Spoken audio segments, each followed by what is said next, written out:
Hey everyone, welcome back to the channel. If you're new here, I'm Rob and I talk about high-end collectible comics and comic art. Subscribe if that's your kind of thing.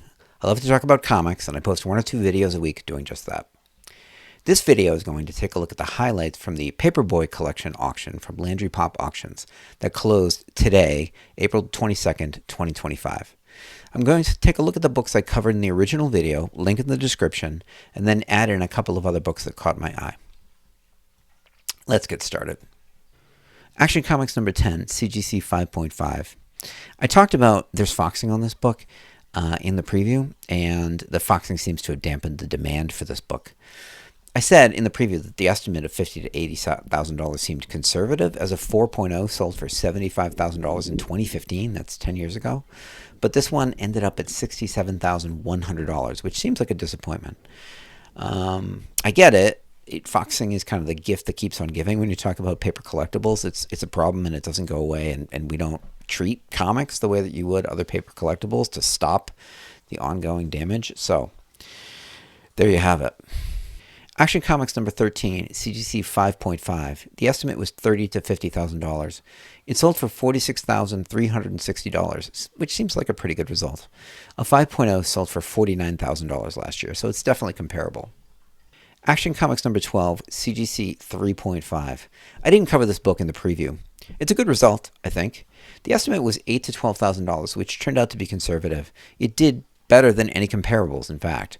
A 3.5 sold for $14,400 in April of 2021, which was kind of pandemic bubble era, so you would normally kind of look at that result and kind of wonder about it. And then a 3.0 sold for $15,600 in November of 2024. So this beat both of those. Really solid result. Action Comics number 15, CGC 6.0.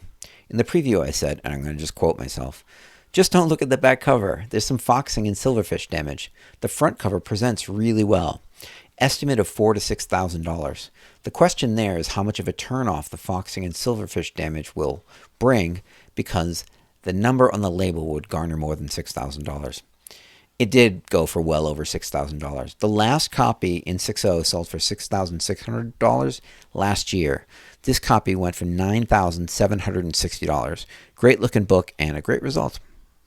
Action Comics number 17, CGC 5.0, estimate $4,000 to $6,000. 3 5.0s have sold for between $5,000 and $7,000 over the past year or so. So $10,980 is a great result. And it's a really nice looking book for a 5.0.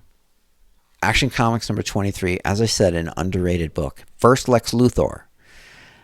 The estimate of $15,000 to $20,000 seemed low, as the last 2 6.0s sold for more than $30,000.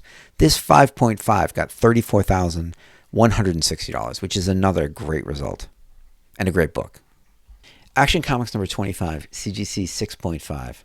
Sharp copy, little discoloration on the right edge, as I mentioned in the preview. Estimate $2,000 to $4,000. It got $5,490. A 6.0 sold for $4,200 last year. So this is another really good result. And by the way, there's a church copy, which looks like it was printed yesterday. Detective Comics number 27, CGC 4.0. I think this is a solid result.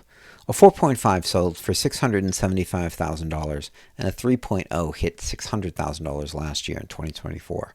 So getting $683,200 for this copy is strong. It's a half a grade lower, but made more money than the 4.0, so you can't argue with those results. I know that there is a $1.2 million sale for a 4.5 in the pandemic era in 2022, but I'm going to ignore that because it's a bubble and there were a lot of crazy things that happened at that point. You can't really compare what's happening now to things that happened during that period because prices spiked across the board. I talk about it all the time. So, and you know, that's what happens. In 5 years, maybe this will be $1 million book and everything will be fine. But for now, we're going to say $683,000 is a great result, or at least I am. I'm actually curious to see what you all think. What do you think about this result? Let me know in the comments, and we'll have a little bit of a discussion. And I hope we have a discussion about this book as well. Detective Comics number 31, CGC 7.0. The estimate here was 150,000 to 250,000. It got $329,400. I thought like a good result, like a great result, would be 350, which is basically 2 times the $174,000 a 5.0 got. Just ballparking it. I mean, it's really difficult with these books where there's so little sales records. But so this is a little lower than I wanted, but not much. It's in the ballpark, and is another great result for the consigner. And Landry, did a great job at getting good value for this book. As I mentioned in the preview, I kind of wanted to do some research on what the best copy of this book is. I can just assume it's the church copy, but I put a thread on the CGC forum to talk about it, and I found out a little bit of information. The 8.0, the highest CGC graded, used to be in full view on the web. I knew this and had just forgotten. So there was a site called Tricks Are for Kids. Eric Roberts, not the actor, comic collector, he had a site. He shared a bunch of his stuff. You should check out his calf because he's got an amazing comic art fans. I'll drop a link to that in the description. So this book would have been on the CGC 8.0 Detective Comics number 31 would have been on that site because he shared everything. And I just forgot that because it was like 20 years ago. So I forget stuff. Additionally, nobody came forth with any higher grade copies other than, yes, the Allentown and the church copies exist. So for now, I'm going to just assume the church copy is the best, since the owner of the church copy is certainly not against upgrading if there's a better copy out there. And he would have been approached with the Allentown copy if anybody thought it was going to coax him to open his wallet and upgrade the church Detective Comics number 31. So, I don't know. Is the church copy the best? Allentown the second best? The 8.0 the third best?